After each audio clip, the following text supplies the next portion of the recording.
Dementia Researcher with a blog and a rating. There's a frustration that hits during a PhD or postdoc, and it's the gap between discovery and implementation. Your work is done, and you might have designed a better way to deliver dementia care, or a small change in practice, a tool to help communication, a tweak to routine that makes life easier for staff and people with dementia alike. The evidence looks good, feedback is strong, people even say they want to use it. You write 60,000 words on the issue in your thesis, you publish papers, attend conferences to talk about it. Then everything stops. The job ended, the funding ended, and then what? This is where translation tends to fall apart. Not because the research is bad, not because the need isn't real, but because the systems are rarely set up to notice or adopt new ideas, especially when they come from early career researchers, and especially when they arrive without infrastructure, funding, or institutional memory to carry them forward. Often it's about timing. You finish the project as funding and contracts run out. There's a small window when things could happen, then you move on, and it closes. Sometimes it's about ownership. People might like what you've created, but they were not part of the process. They may not see it as theirs. Research can feel distant from practice, even when it was designed for it. Sometimes it's just about the weight of everyday reality. Health and care services are already stretched. They do not have time to read all the latest research, to find new ways of working. They don't have time to test the new process or make changes that do not immediately solve problems they are measured against. They're tired, and so are you. And still people try. Some build in implementation from the start. So if you're lucky, you can run your research inside the service, not alongside it. They invite the users of the idea to help shape it. The result is less clean, but more real. It also means that at least one place will make use of your discovery. Others look outside the formal routes. They share their findings with third sector partners or go to organisations like Innovate UK or Alzheimer Society for Innovation Funding. They build toolkits, they teach, they translate their own research into formats that are less academic and more practical in the hope that something will stick.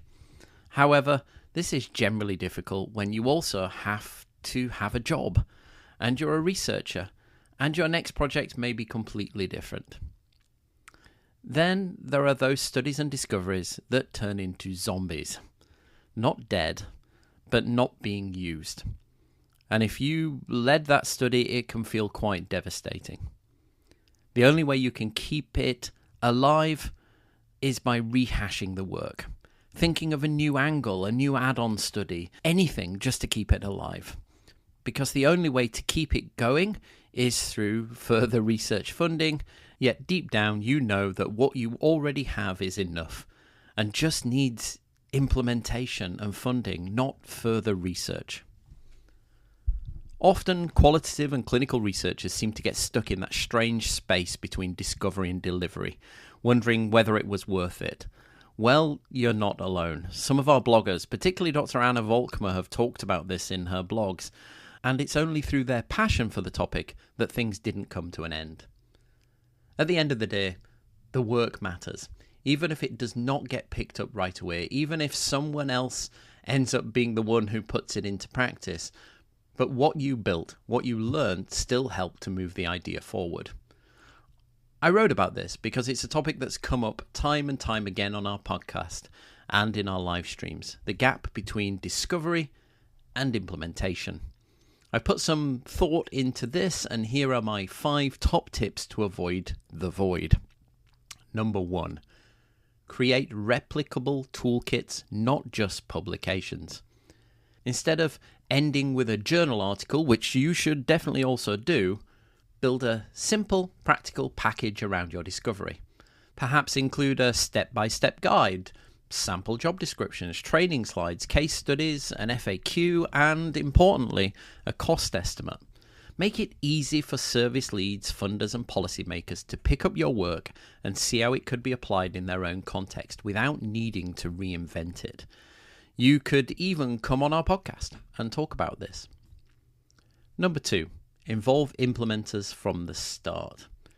Bring in care staff, service managers, or policy officers as collaborators during the research design stage. Co-producing with people who would actually use the findings increases both relevance and ownership. It also helps identify real-world constraints early before they become barriers. Number 3, build a dissemination plan that goes beyond academia.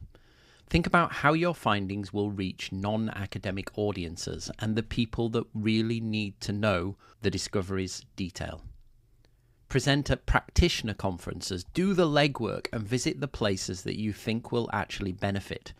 Write for professional magazines or record short videos or summaries tailored to commissioners, care providers or third sector organisations. If no one hears about it, no one will use it. Number 4, leave something that can live beyond your project. Most research contracts end before change can take hold. Wherever possible, hand over the tools and knowledge to someone who will still be around, or plan your budget to allow you to be around for a while after the study ends. Clinical champions, a local charity partner, or even a staff member in a care setting could help. Plan for continuity, not just completion. Number 5, work backwards from adoption. Ask the question, what would a commissioner or policy team need to see in order to use this? Build your evaluation and reporting with that question in mind. That might mean including cost-effectiveness data, implementation case studies, or alignment with national priorities. When your research comes ready-made with answers to practical concerns, adoption becomes far more likely. So much of this depends on patience and persistence. It's easy to feel disheartened when promising idea does not take hold, when the space between what we study and what gets used feels too wide. But the effort still matters, even if the outcome is uncertain, even if it ends up pointing in a different direction. What we could do better is treat implementation as part of the work from the beginning. We could learn it, teach it, build it into our methods and thinking. Not every idea will be adopted. Some will change, some will not be right for the moment. But by understanding how ideas move through systems or fail to, we give our research a better chance of being useful, even if the result is not quite what we expected. Thank you for listening. Join the Dementia Research bloggers and share your own views.